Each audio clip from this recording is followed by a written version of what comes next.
O princípio gramatical, por exemplo, merece um destaque. Começa com a leitura. Se eu leio mal o texto, eu vou interpretar mal. Li errado, interpreta errado. Pontuação.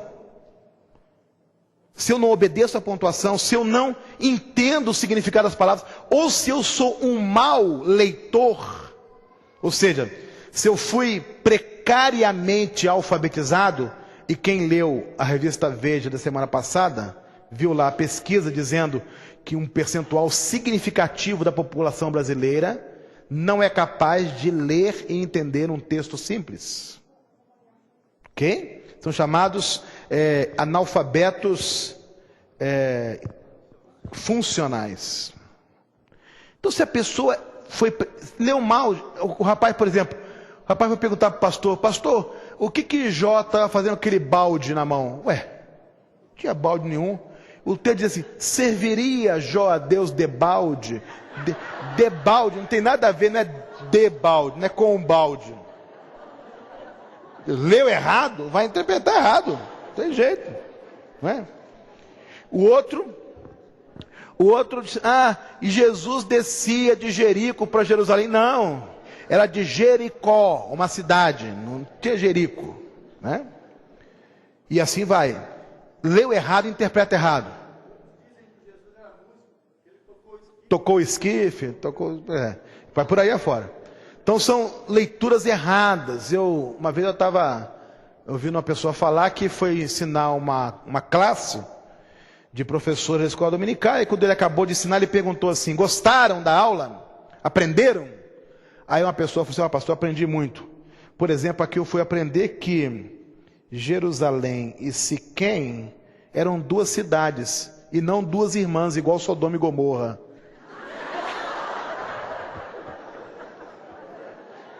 Um cara desse, irmãos, a mulher tem filhos gêmeos e coloca Sodoma e Gomorra, porque pensa que é irmãs, leu errado, interpreta errado. Agora, pior que interpretar errado é usar a Bíblia para interesses próprios.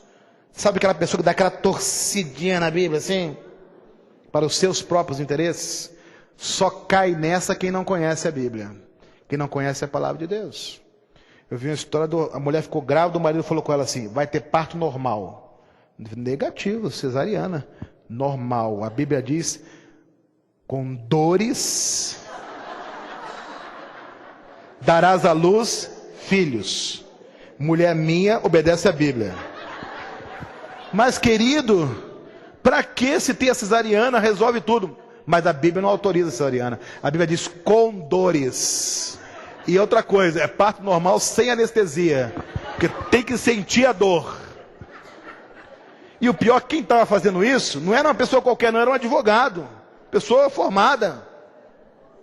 No dia seguinte, irmãos, o advogado chegou no escritório dele, um calor terrível, e a sala dele quente. Ele olhou um buraco do ar-condicionado, tinham tirado o aparelho. Aí, quem tirou o aparelho aqui? Tua mulher mandou tirar.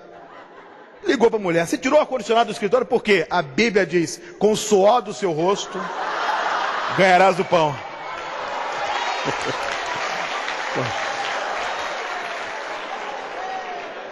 Se é para torcer a Bíblia, vamos torcer, né? Se é para torcer. Então, a Bíblia não é para cada um torcer do jeito que quiser, não, irmãos. Entendeu? Então, olha, esse princípio gramatical, como os demais princípios, eles existem para evitar que cada um faça da Bíblia o que quer. Entendeu?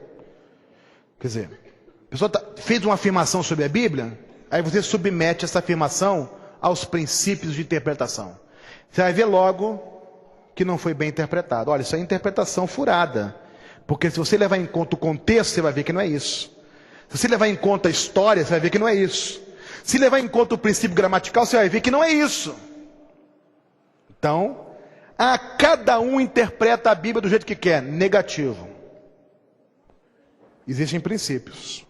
É claro que cada um está diante de Deus, o Espírito Santo fala ao coração de cada um, mas existem os princípios de interpretação que devem ser levados em consideração. Ok? Insuficiência didática. Bom, você vai dar aula, Tem que pensar no método que você vai usar. Você vai dar uma pré-lição, vai fazer um estudo de grupos, vai oferecer um seminário, vai fazer o quê? E nos recursos. Você vai ter um quadro, um data show, um projetor multimídia, um flanelógrafo, um álbum seriado, um flip chart. Você tem que pensar isso. Só que hoje em dia, a pessoa vai passar na escola dominical só com a Bíblia e com a revista. E ela não tem ideia nem do método que ela vai usar e nem dos recursos que ela vai usar. Então isso aí prejudica o ensino. Pense antes, que método que eu vou usar? Hoje eu vou fazer uma palestra, uma preleção, ou eu vou dividir em grupos, ou eu vou trazer um jornal com algumas coisas para eles refletirem. Qual vai ser a metodologia que eu vou usar hoje?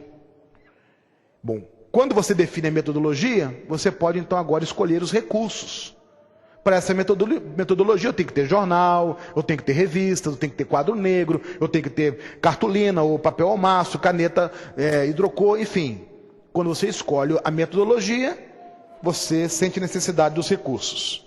Então a insuficiência didática é quando você não pensa nem na metodologia e nem nos recursos. Você pensa, não, eu vou lá e seja o que Deus quiser.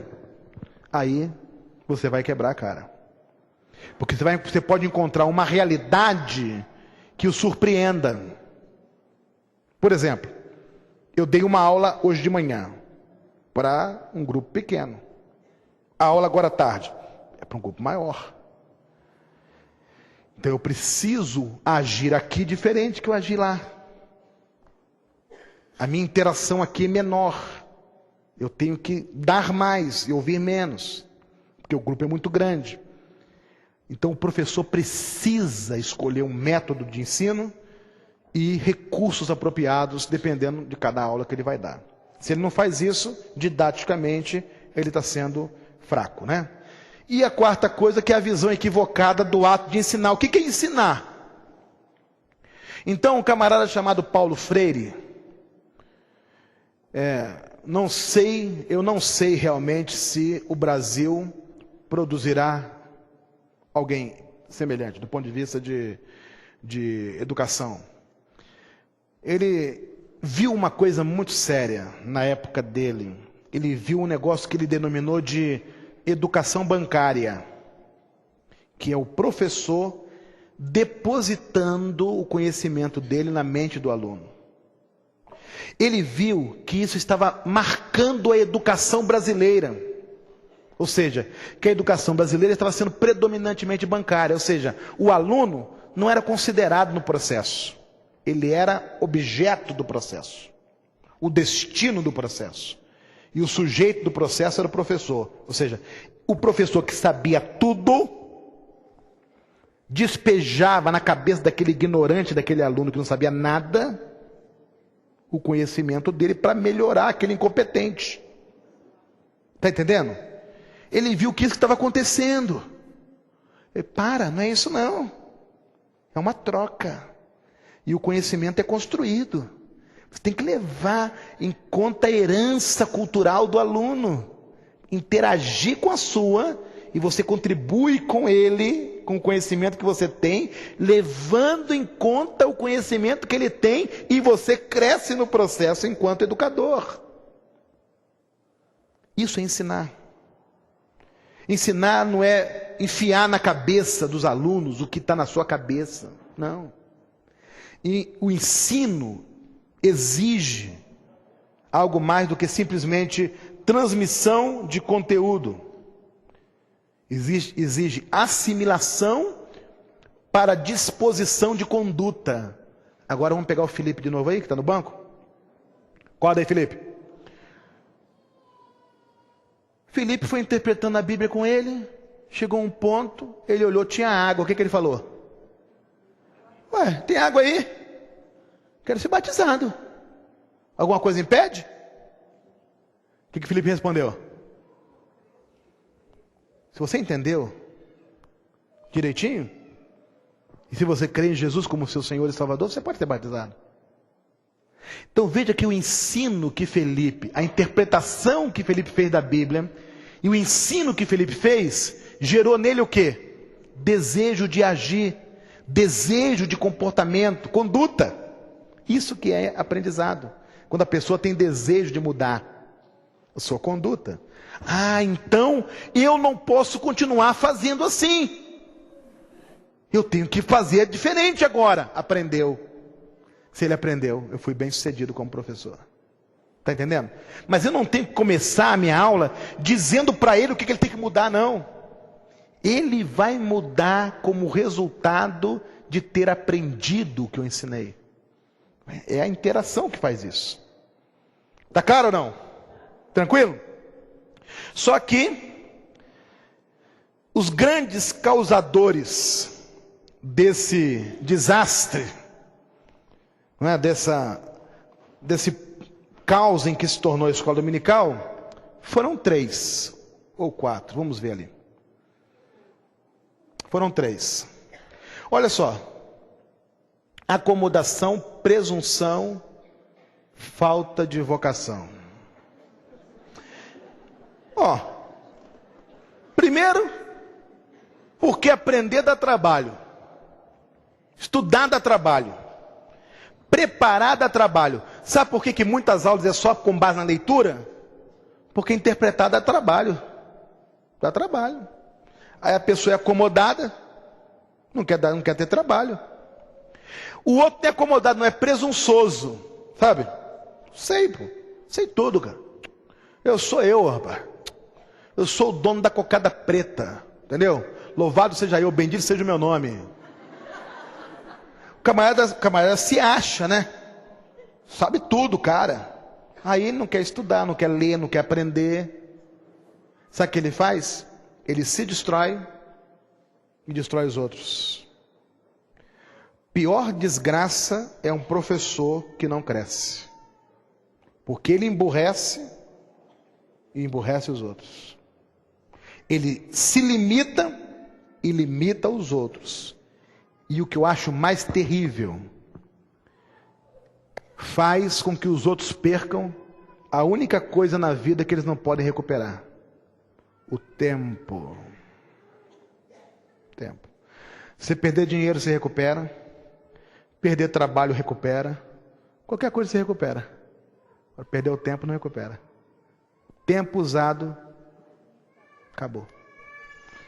Então você tem uma turma na escola dominical que fica 1 hora com você todo domingo. Minha pergunta é: o tempo é bem aproveitado? Ou esse pessoal está tudo perdendo tempo? Não vai recuperar nunca mais. Você como professor tem que crescer. Falta de vocação. Não adianta colocar a pessoa errada ali. Está entendendo? Não adianta colocar a pessoa errada. E há igrejas que entendem isso errado, gente. Eu fui alvo de um erro desse. Eu me converti na pré-adolescência. Na virada da pré-adolescência para a adolescência. Me converti no mês de julho, fui batizado no mês de agosto. No mês de fevereiro já era professor de criança na classe.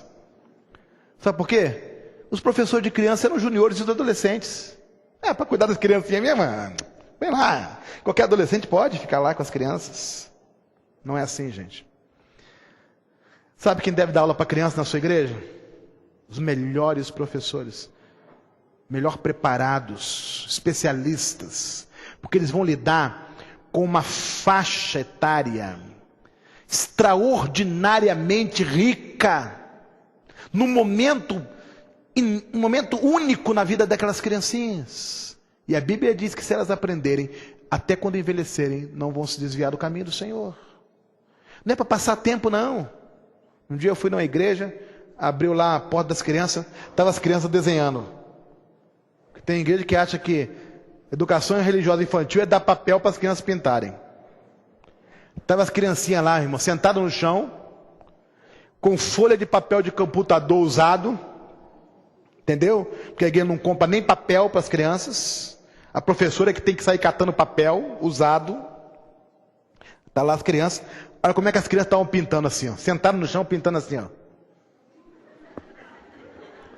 Tem câmera aí? Se tiver câmera, me focaliza aqui. Assim, assim, irmãos. Com raiva. As pontas dos lápis, tudo quebrada já. Aí, essas criancinhas estão nervosas. Deve ter algum problema na família delas. Não, o problema não é a família não, o problema é vocês. Sabe por quê, minha irmã? Porque o irmão colocou um desenho aí no papel, um desenhozinho aí no papel, e disse para a criança que tinha que pintar dentro do desenhozinho. E a criança não tem idade ainda para perceber os limites. Então ela fica com raiva que ela não consegue ficar dentro do limite e vai ficando nervosa. Então ela vai fazendo isso, porque ela não consegue pintar dentro do limite. Porque você deu uma atividade que está além da idade dela. O pior, irmãos, que a figura que ela estava pintando era a Bíblia. Jesus, discipulado, todos os valores, obediência. Essa criança vai aprender tudo errado. Que ela está pintando, botar aqui, pinte a palavra de Deus. Ela não consegue pintar, fica com raiva da palavra de Deus. Atividade errada. Por que essa atividade é errada? Falta de vocação, não é a pessoa certa. Não é a pessoa certa para aquela atividade. A pessoa certa é a pessoa que ama, aquela faixa etária para quem vai ensinar. Mas também não é só a pessoa que ama, não. É a pessoa que ama a ponto de se preparar. Ok? Eu dou aula para adolescente porque eu amo. Ama a que ponto? Eu amo ao ponto de ir lá domingo ensinar. Não. Tem que amar ao ponto de se preparar. De ler, de se instruir, aí ensinar. Gente, ensinar adolescente, a linguagem é outra, gente. É outro papo. Tá entendendo? Morou? Entende? É outro papo, linguagem é outro papo. Eu me lembro de uma propaganda na televisão, Dia das Mães. Mostravam um jovem hippie lá na praça. Aí a repórter perguntava assim: meu jovem, o que é mãe para você? Aí ele mascando chiclete, vira para a repórter e fala assim: mãe é aquele lance que quando a gente pensa, pinta aquela coisa toda. E aí? É a linguagem dele. Então, a pessoa vocacionada vai fazer corretamente. Vamos em frente. Agora, gente, os paradigmas que precisam ser substituídos. Eu tenho ouvido muito falar de quebra de paradigmas, mas eu não creio em quebra de paradigmas. Eu creio em substituição de paradigmas. Eu creio, não é só uma questão de semântica, não. Eu creio que quando nós falamos em quebra de paradigmas, nós estamos querendo fazer uma ação de destruição. Então, nós perdemos a contribuição positiva que aquele paradigma pode dar na construção de um novo paradigma. Então, eu prefiro usar a expressão substituição de paradigmas. Então nós temos um paradigma que não está servindo mais para o nosso tempo, mas ele tem algo a contribuir para a construção de um novo paradigma para um novo tempo. Nesse sentido, há alguns paradigmas com relação à escola dominical que precisam ser substituídos. Vamos a eles. Gente, por que tudo tem que acontecer dentro do templo? É o paradigma do templo. Tudo é no templo. A igreja vive em volta do seu templo. É uma herança histórica, porque isso só começou a acontecer depois que construíram os templos, né? Antes não tinha templo. A igreja estava nas casas, espalhada na sociedade. Mas aí um belo dia, os templos começaram a ser construídos. E parece que hoje, o certo... Onde é que a sua igreja é? Não, a minha igreja se esconde naquele templo ali. O esconderijo da minha igreja é naquele templo ali. O templo passou a ser o lugar recluso da igreja, o lugar onde a igreja se esconde do resto do mundo, do resto da sociedade. Por que tudo tem que acontecer dentro do templo? Olha aqui, gente. Algumas pessoas dizem assim: não, se a gente vai sair da igreja, fazer classe no hospital, fazer classe na escola, fazer classe nos condomínios.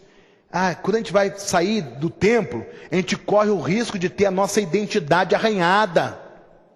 Tem gente que pensa assim. Olha, quero dizer para vocês o seguinte: A nossa identidade só se fortalece no confronto com o diferente. Está entendendo?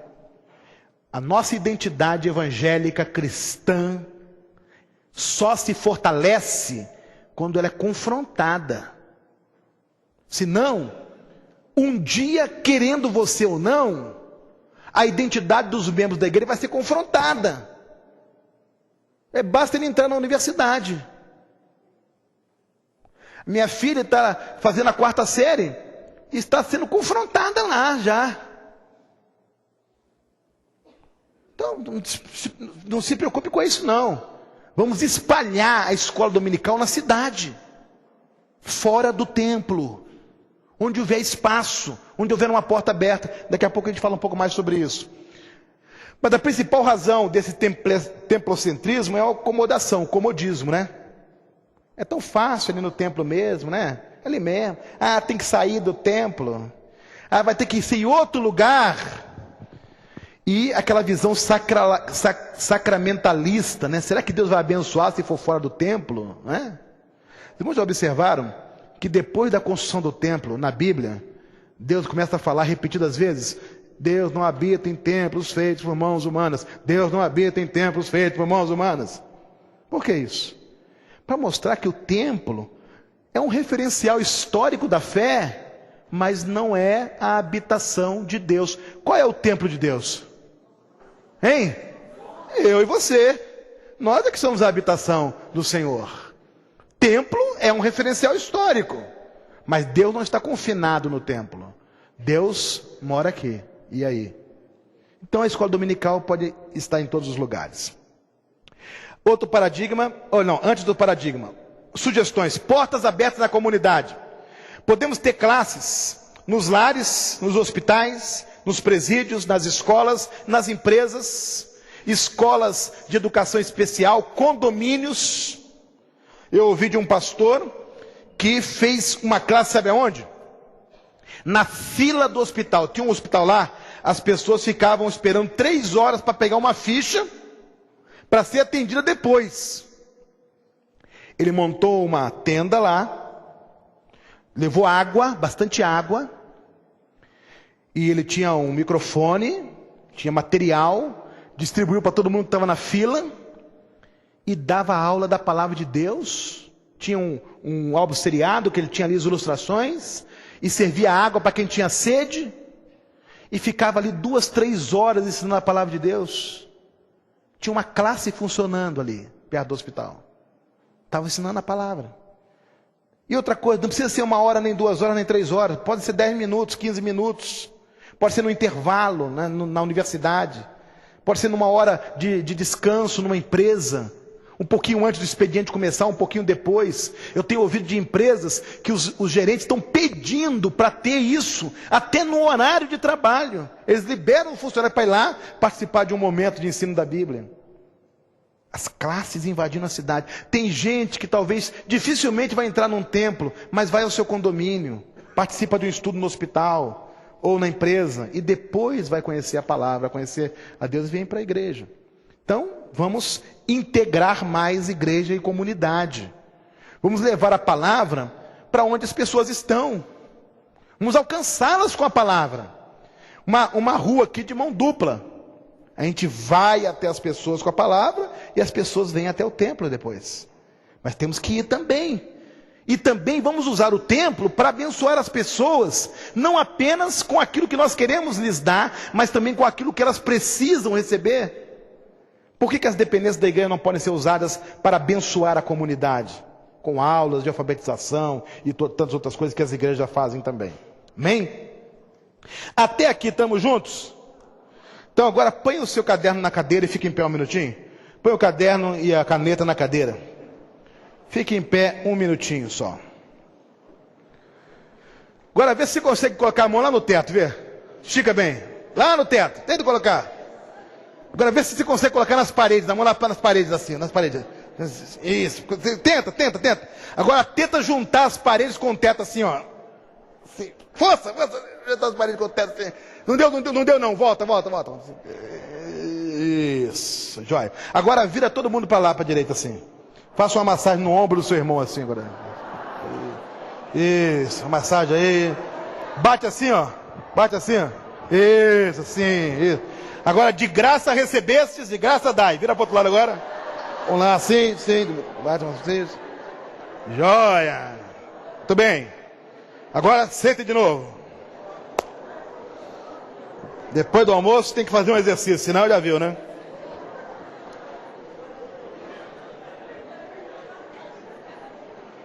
Então, primeiro grande paradigma, o paradigma do templo. Vamos invadir a cidade com classes da escola dominical. Amém? Não, esse amém aí tem que sacudir, irmãos. Vou falar de novo. Vamos invadir a cidade com classes da escola dominical. Amém? Isso aí. Bom, segundo paradigma, irmãos, é o paradigma do domingo. Tudo tem que acontecer no domingo. É ilógico, porque é um dia só. Você pega o calendário da igreja assim, segunda-feira isso, terça-feira aquilo, quarta-feira aquilo, domingo, isso. Domingo não cabe mais. Por que tudo tem que acontecer no domingo? Gente, o mundo lá fora já descobriu o domingo. Ó, posto de gasolina funciona no domingo, shopping center funciona no domingo, farmácia funciona no domingo, jornaleiro funciona no domingo, açougue funciona no domingo, padaria funciona no domingo, supermercado funciona no domingo. E a igreja não descobriu ainda segunda, terça, quarta, quinta, sexta e sábado. O mundo já descobriu o domingo, que era só da igreja. Antigamente, irmãos, domingo era só da igreja. Ou a pessoa ia para a igreja ou assistia Silvio Santos. Lembra? Agora, domingo tem tudo. Só que a igreja ainda não enxergou que Deus deu quantos dias, irmãos? 7 dias. Domingo é o dia de celebrar, de adorar, em comunidade, de louvar, mas todos os dias da semana. Ah, pastor, mas domingo é o melhor. Gente, acompanhe comigo. O que funciona domingo que nós falamos aí? Vamos lá. Shopping, supermercado, farmácia, banco, pizzaria. Quem é que trabalha nesses lugares? Não são os crentes também, não? Então, os crentes que trabalham no domingo não podem vir na escola dominical domingo. Opa! Gente, coloca uma classe na segunda-feira, coloca classe na terça-feira, qualquer dia, de manhã, de tarde, de noite. Ah, de manhã ninguém vem, quem trabalha de noite vem de manhã, quem trabalha de tarde vem de manhã. À medida em que a igreja vai crescendo, e à medida em que a igreja quer crescer mais, ela tem que diversificar horários e dias. Se você tem escola dominical, só um dia na semana, e um horário, você alcança uma quantidade de gente. Se você tem 2 horários, já vai alcançar mais gente. Se tem 2 horários e 2 dias, vai alcançar mais gente. Se tem 3, 4, 5, vai alcançar mais gente. E vai mobilizar mais gente para o serviço também. Ah, mas se tiver na segunda-feira, não pode ser dominical, vai ter que ser escola segundal. Ah, seria segundal, terceiral, quartaral. Irmãos, o dominical aí é do Dominus, né? De Deus. Entende? Esqueça o dia da semana. Qualquer dia é dia de estudar a Bíblia. Desde que haja alguém disposto a ensinar e alguém disposto a aprender. Abrir a visão. Oferece isso. Acabar com esse dominicalismo ilógico, né? Quebrar esse comodismo da igreja. Ampliar oportunidades de crescimento. Gente trabalhando, servindo a Deus. E maximizar o contato da igreja com a comunidade. A igreja deixa de ser aquela que fica lá naquele templo do outro lado da cidade, para ser aquela que funciona aqui toda terça-feira à noite. Tem um grupo que funciona aqui. Ah, tem um grupo que funciona naquela empresa ali, toda terça-feira de manhã. Está entendendo? Lá em Cuiabá, onde eu fui pastor, nós tínhamos a igreja se reunindo nas instituições públicas. 1 hora, vários órgãos públicos, 1 hora por semana, nós íamos ali, ensinávamos um texto da Bíblia para as pessoas, era uma classe, com os funcionários ali do órgão público, escola dominical, escola bíblica, ensino da palavra indo adiante. Outro paradigma que tem que ser substituído, eclesiocentrismo. Gente, a escola dominical se tornou uma coisa igrejeira. tanto na sua proposta, quanto na sua linguagem. Ela foi criada lá na Inglaterra para alcançar as crianças que estavam na rua. E hoje se tornou uma coisa voltada para crente, de tal maneira que nem os crentes vão mais. Difícil encontrar uma igreja que 100% da igreja está na escola dominical. Que 100%, 80%, 70%. Não é verdade? Porque a proposta dela é para o crente, quando a proposta dela tinha que ser para todas as pessoas, crente ou não crente. E a linguagem? Coitadinho do não crente que entra na escola dominical. Coitadinho, não vai entender nada. É um tal de Pentateuco, Deuteronômio, Levítico e Tessalonicenses e remissão pelo sangue do Cordeiro. O camarada fica até com medo. Vai ter um negócio de uma remissão do sangue do Cordeiro aí que eu não sei o que tá. O camarada, meu amigo, ele não entende nada. Tá fora da linguagem comum dele. Que sangue é esse que lava? Nunca vi falar nisso. Você já foi lavado pelo sangue do Cordeiro, meu irmão? Opa! Desculpa, eu só vim aí fazer uma visitinha e tal. Não quero participar de nenhum ritual, não, né? O cara pensa que já vai participar de algum ritual, né? Você precisa fazer um pacto com o Senhor, misericórdia. Né? O camarada foi orar, falou: Senhor, eu quero fazer um compacto contigo. Faz logo um CD, logo, né? A questão da linguagem, irmãos, muito interessante. Você tem que usar uma linguagem adequada àquela faixa etária e também ao tipo de gente.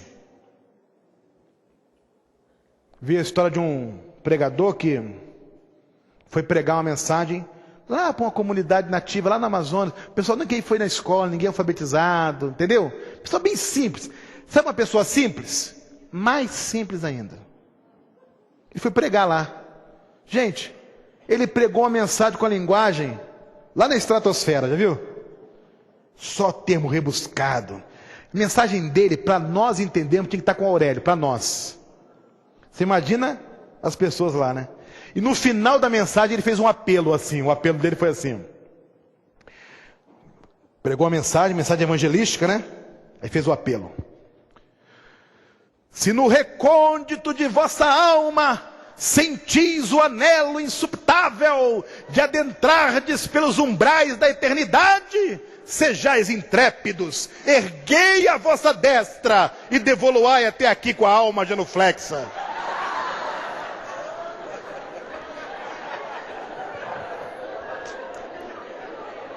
Gente, vocês não vão acreditar, ninguém se converteu. Qual foi o problema? Linguagem. Então a pergunta é: os adolescentes estão entendendo o que os professores de adolescentes estão ensinando? Os seus alunos estão entendendo a linguagem que você está usando? Hein? Uma vez eu convidei um pregador para pregar na minha igreja, não vou citar o nome dele aqui por questões éticas, etc, né? Mas a minha igreja era lá na Baixada Fluminense, no Rio de Janeiro. Tem alguém da Baixada Fluminense aí, não? Então, fui pastor lá em Nilópolis. Ali, ó, viu? Então, esse pastor chegou lá em Nilópolis, assomou o púlpito e falou assim. Assomou o púlpito? Falou assim: abramos os nossos compêndios escriturísticos. O pessoal ficou lá, né? Aí eu levantei e falei assim: pastor, se você não mandar abrir a Bíblia, ninguém vai abrir, não. Abramos os nossos compêndios escriturísticos. Aí, eu fui falar isso aí, que esse pastor tinha feito isso, para uma pessoa da igreja dele. Aí ele: você não sabe nada que aconteceu lá na nossa cidade. O que aconteceu na cidade? Esse mesmo pastor estava dirigindo o carro dele, atravessou a rua, um cara atravessou, quase que ele atropelou o cara. Ele abriu o vidro e falou pro cara assim: almejas o óbito?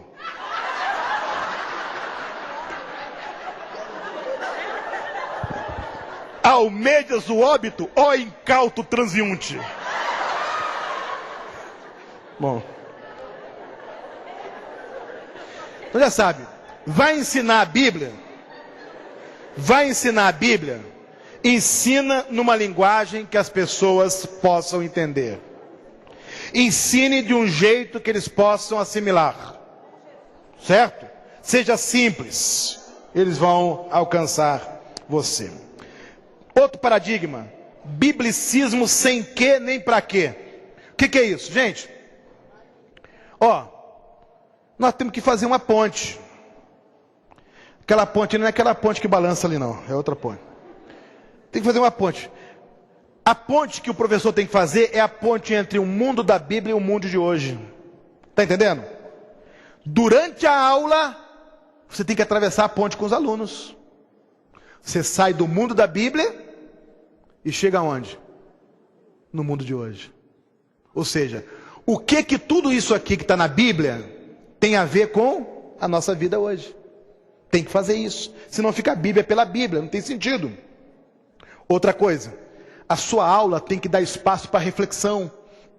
Você não pode entregar tudo mastigadinho para os alunos. Eles têm que caminhar, pensar, refletir, ponderar. Sua aula tem que dar espaço para isso. E você tem que ter qualidade na aplicação da palavra de Deus. Ou seja, tem que aplicar a palavra para situações concretas que as pessoas vivem. E não situações que elas nunca vão viver. Né? Você não pode imaginar uma situação que a pessoa nunca vai viver, ela vai apagar, vai desligar o controle remoto dela. Tem que usar em situações concretas.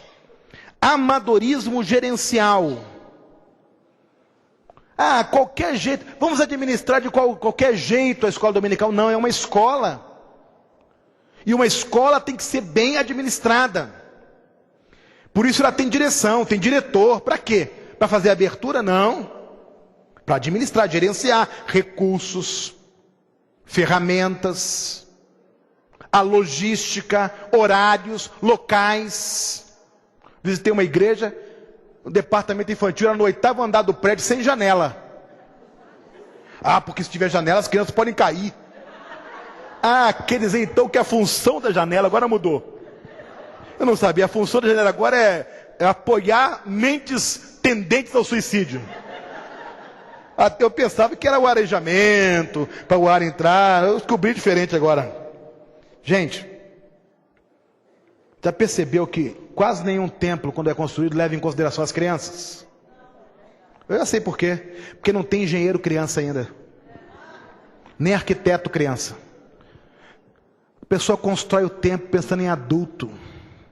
Banheiro. Criancinha lavando a mão na pia do banheiro. Ela está tentando. Onde é que está a torneira?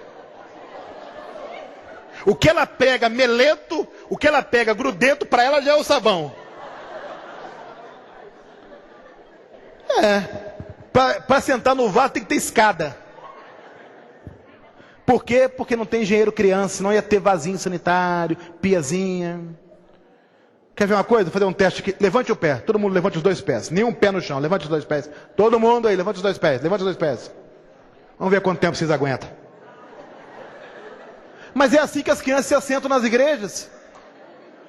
Ela senta assim com o pezinho dela, coitadinho. Você pensa que está balançando, que ela está brincando, não está aguentando mais. Está aguentando mais. Nervosa. Não tem onde apoiar o pé. Entendeu? Tem que sentar e o pé tem que apoiar. Entendeu? Aí o pé não apoia e ela começa. Aí daqui a pouquinho, vira cambalhota, porque... Pensar nisso.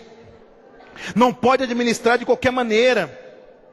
Tem que ter processos gerenciais e planejamento. Vai construir um templo, tem que pensar que ele tem ancião, adulto, jovem, adolescente, pré-adolescente, criança e bebê. Ninguém pode ficar de fora. Só adulto que vai no banheiro? Pelo contrário, quem vai mais no banheiro são as crianças e os anciãos. Não é verdade? Lá está a criança olhando para o quadro negro. O quadro está muito alto para ela. A sala de criança, o quadro tem que estar mais baixinho. Conforto dela. Planejamento. Não só as dependências de adoração, como as dependências educacionais também. Cadeirinha, não é isso? Mesinha, de acordo com a idade dela. Também não pode pegar a criança grande e colocar na cadeirinha pequenininha, também não gosta. Tem que ter a maiorzinha. Igreja que leva a sério o ensino, presta atenção nisso. Está entendendo, gente? Presta atenção nisso. Olha aqui. Se você concordar comigo, você fala. A gente que é adulto, até debaixo da árvore a gente senta e presta atenção e aprende a lição. Está entendendo? Criança não, gente. Criança, tudo tem que concorrer para o ensino. Tudo. São as cores, a qualidade do ambiente, a temperatura do ambiente, tudo tem que ser favorável para ela poder aprender. Se colocar a criança debaixo do pé de árvore, ela vai olhar a árvore, vai olhar o passarinho, ela vai correr, ela não vai aguentar. Adulto não. Então qual que deve ser a prioridade? Criança. Criança. Isso tem a ver com o amadorismo gerencial na EBD. Por último, resistência à mudança. Eu tenho dito 3 coisas. Ah, pastor, é muito difícil mudar, ninguém gosta de mudar. Eu tenho dito 3 coisas sobre resistência à mudança, que temos que levar em conta. Primeiro, esse comportamento, esse arqueologismo comportamental. Esse tipo de gente que está lá no passado. Você viu? No meu tempo, antigamente, meu tempo, era assim, tal. Só que hoje não é antigamente. Está entendendo? Uma vez eu vi uma pessoa falar assim, já não se fazem mais professores de escola dominical como antigamente. Eu falei, eu sei por quê. É porque não se fazem mais professores para a escola dominical para antigamente. Faz para hoje.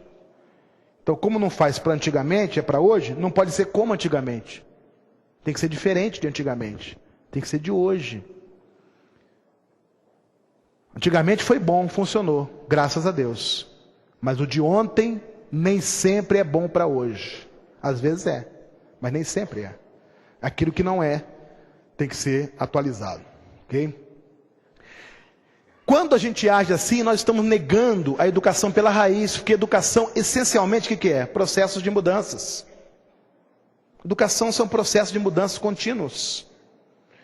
Alguém já disse que educação bem escrita é que é escrita a lápis, que você pode apagar com a borracha, escrever de novo, crescer, aprimorar, consertar, sempre mudando. O verbo principal em educação é experimentar. Vamos experimentar. Vamos tentar, vamos ver se dá certo, vamos ver se melhora. E vai experimentando. Então, a última palavra que eu coloco ali, cuidado com as vitórias, né? As vitórias do passado têm impedido as vitórias do presente, gente. Está entendendo? São 2 coisas perigosas para quem trabalha com educação na igreja. Eu quero terminar com isso. Os elogios e as críticas. 2 coisas perigosas para quem trabalha com liderança educacional na igreja: elogios e críticas. Tanto a crítica quanto o elogio pode tirar você do foco. Está entendendo? Imagina que você está correndo a corrida, uma arquibancada do lado esquerdo só de crítica, uma arquibancada à direita só de elogio. Se você olhar para um lado ou para o outro, você tira o olho do foco, você perde a corrida. Você não deve se preocupar nem com crítica e nem com elogio. Vou falar bem baixinho isso aqui agora. Só se preocupa com crítica e com elogio quem ainda não decidiu a quem quer agradar. Quem já decidiu a quem quer agradar, não se preocupa com crítica e nem se preocupa com elogio. Porque o seu alvo é agradar a esse que ele decidiu agradar. Minha última palavra para vocês nessa tarde é essa. Trabalhem na educação na igreja para agradar a Deus. Trabalhem com coração, com esmero. Não cruzem os braços, nem desanimem. Fiel é aquele que fez a promessa. Amém? Deus abençoe vocês.